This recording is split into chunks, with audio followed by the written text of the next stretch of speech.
the US is a permanent member of the Security Council, so it will veto any resolution against it. The Security Council is itself based upon a very unfair and undemocratic principle of 5 permanent powers, each of them having a veto.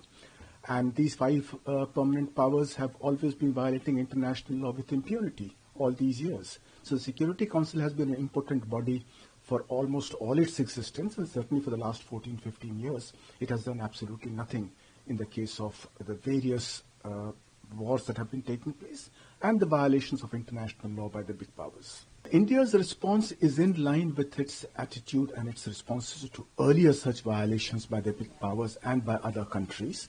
India did not condemn Putin's invasion of Ukraine. India was fairly mild in whatever it said about Israel and Gaza. There are other threats and violations of international law being committed by the big powers, and India has been generally very reticent in taking up an upfront position on this. That is India's policy. One can agree or disagree with it, but that's the position. As far as the impact on India is concerned, I don't think it should have much of an impact because our trade relations with Venezuela are very limited. The oil is the major export of Venezuela. We don't have too many exports to Venezuela. So I don't see much of an impact on us. But yes, the fact that a superpower has violated international law with such impunity has to be looked at very seriously.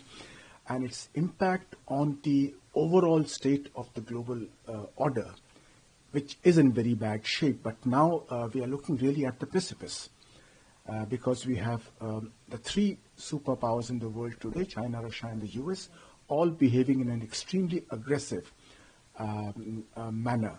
So what impact this will have on the global system, that will have to be looked at very carefully because, after all, as a country that wants peace for its own development, we will be impacted by all these international developments. This is just the kind of thing that we have to watch out against because these big powers, they realize that they can get away with anything.